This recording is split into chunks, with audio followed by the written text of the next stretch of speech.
When I was 18, I thought I had everything figured out. I'd worked hard throughout high school, acing my classes, joining clubs, and building my resume to get into university. I had a clear vision of what my future would look like. I'd go to college, get my degree, and start building my career. But when the time came to discuss paying for university, everything changed. I remember sitting at the kitchen table with my parents, feeling a mix of excitement and nervousness. I'd just gotten accepted into a prestigious university, and I was ready to talk about next steps. My mom smiled at me, her usual reassuring smile, but my dad had a more serious look on his face. So, I said, I guess we should start talking about how we're going to pay for everything. I've applied for a few scholarships, but I think we'll need to cover the rest. My dad looked at me, a strange tightness in his eyes. About that, he started, his voice calm but firm. We've decided you'll have to pay for your own university. I blinked, thinking I'd misheard him. What? What do you mean? I mean exactly what I said, he replied. You're an adult now, and it's time to learn how to handle things on your own. We're not going to pay for your education. If you really want this, you'll need to figure it out yourself. My heart sank. I had always known my parents were strict, but this was different. I had assumed that, like most parents, they would help me get through university. Couldn't believe it. My mom, usually the softer one, didn't say anything, but she didn't object either. How am I supposed to pay for it? I asked, my voice shaking a bit. That's up to you, my dad said. You can get a job, take out loans, or find other ways. But this is the way it's going to be. I was stunned. I had never expected this. I had worked so hard to get into this university, and now it felt like everything was slipping away. I didn't know what to do, but one thing was clear. I had to find a way to make this work. After the shock of my parents' rejection wore off, reality set in. University wasn't cheap, and I had no idea how I was going to come up with that kind of money. I spent the next few days spiraling, overwhelmed by the thought of student loans, working full-time, or worse, not going at all. I started by looking for scholarships, anything I could apply for. The problem was, I was already applying for a lot during high school, and most of them had deadlines months ago. I found a few more, but they didn't cover nearly enough to make up for the massive gap in tuition. I was feeling desperate when my friend Alex, who was a year older than me, suggested something unexpected. Why don't you look into apprenticeships? I know it's not exactly what you planned, but it's a way to earn money while gaining experience. Some companies even pay for your education after you've been working there for a while. The idea intrigued me. I wasn't exactly sure how it worked, but it sounded better than just giving up. So, I spent hours researching apprenticeships in fields that were somewhat related to what I wanted to study: business, marketing, and communications. But nothing seemed to match my ideal career path. That's when I stumbled upon something even stranger. A startup that was offering an internship for university students. They weren't paying much at first, but they guaranteed that after a few months you'd be trained and could move into a paid position that could help cover tuition. It wasn't exactly an apprenticeship, but it was a step in the right direction. The catch? It was in a different city, several hours away from home. My parents didn't like the idea. You're not even finished with high school yet, and now you want to go live on your own in a city we don't know? My mom said, looking at me with disbelief. But my dad seemed more thoughtful. After a long silence, he finally said, maybe this is the kind of initiative we've been talking about. If you think it'll work, go for it. It wasn't a guaranteed solution, but it was my only option.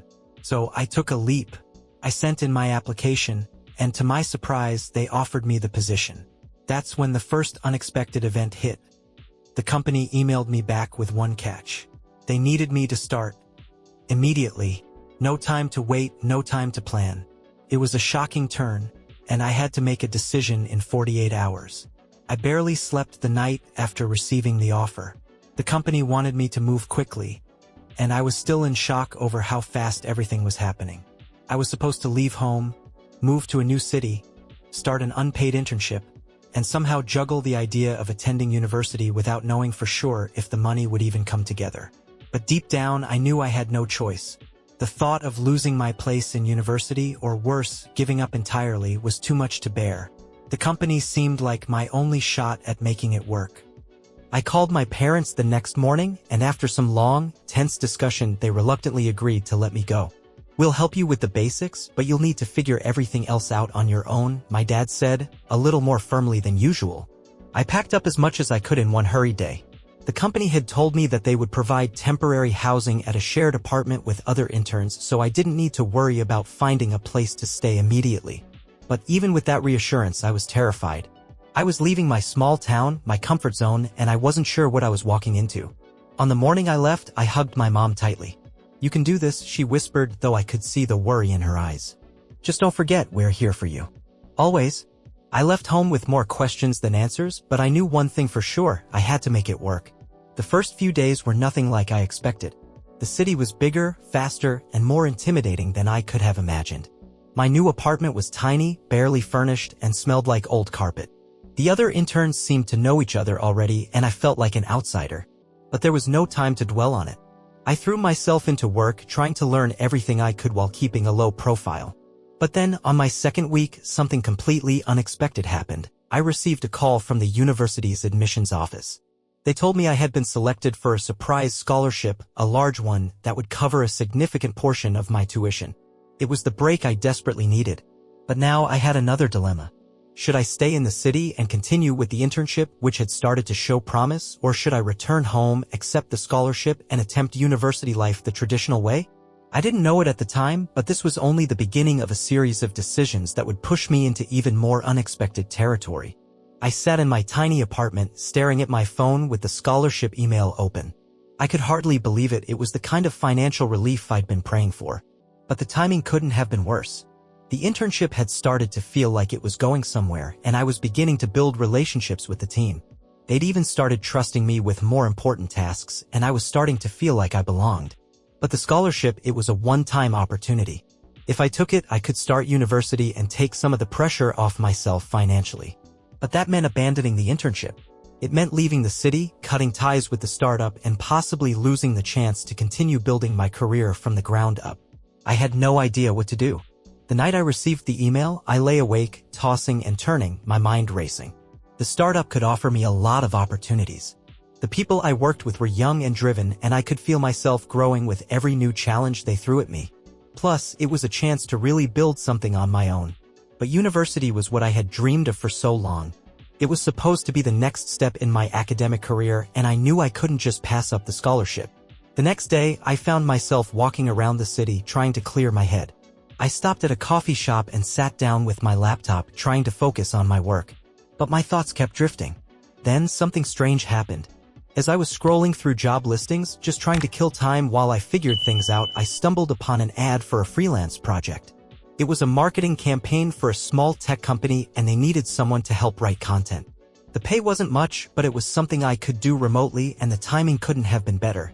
The more I thought about it, the more I realized that if I took the freelance job, I could combine both options: stay in the city, keep working at the internship, and supplement my income with the freelance work.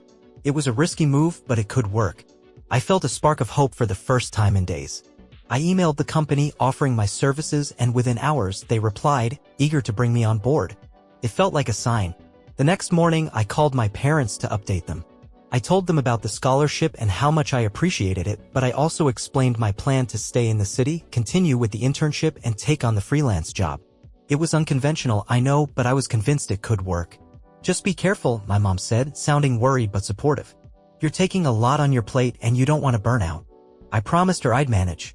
I didn't want to disappoint anyone, not my parents, not myself, and not the team at the startup. But things were about to take another unexpected turn.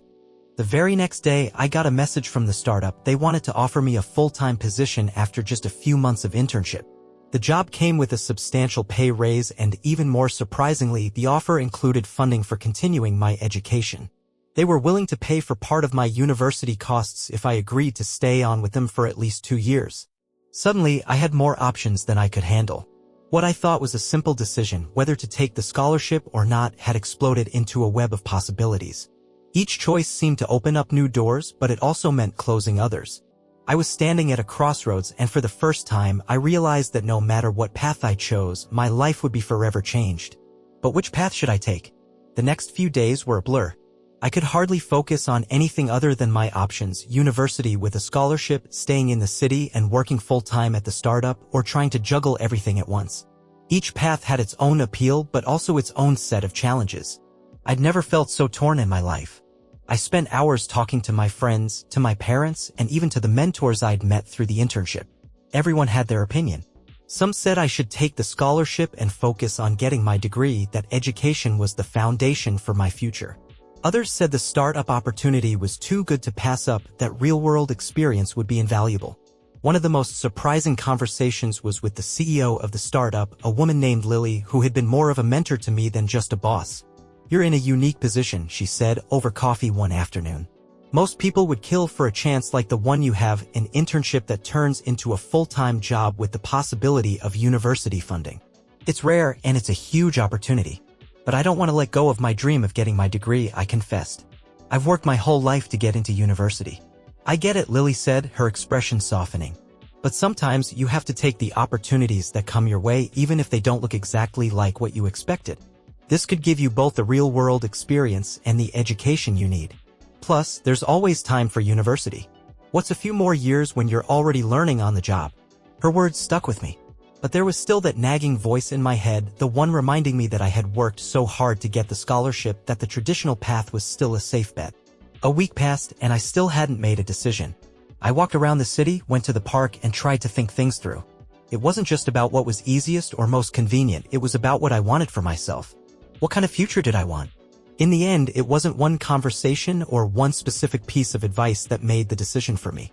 It was a combination of everything: the support of my parents, the opportunity to work in a fast-paced environment, the possibility of getting my degree with financial support, and the realization that maybe the traditional path wasn't the only way forward. I called my parents that evening. "I've decided," I said, my voice steady. "I'm going to take the full-time position at the startup and accept their offer to fund part of my university. It's not the easy choice, but I think it's the right one for me. I can build my career while I continue my education."